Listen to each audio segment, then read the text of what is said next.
There is always a conflict between God and government because God declares and decrees that he is the highest authority and that the only authority that government has is derivative from God.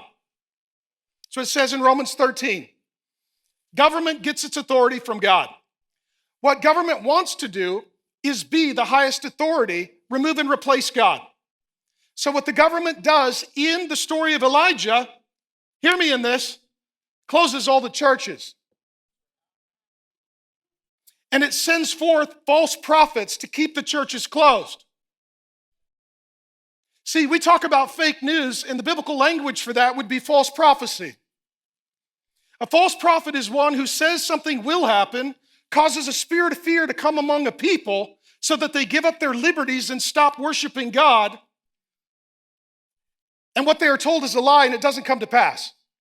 A few years ago, our government hired a bunch of false prophets to tell us that the end of the world was coming unless we stop going to church and stop going to school and stop going to work, unless we all surrendered our liberties and rights.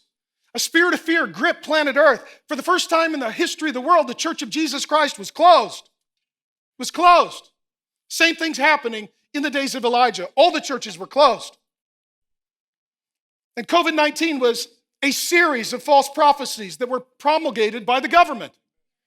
If you're older, you have comorbidities, you're in a high-risk category, be safe. For the rest of us, we don't need cratered mental health, devastated churches, and historic debt that we hand to our children and grandchildren, and increased government dependence. We need dependence on God, not government. But what government tried to do through the false prophets was replace God with the authority of government.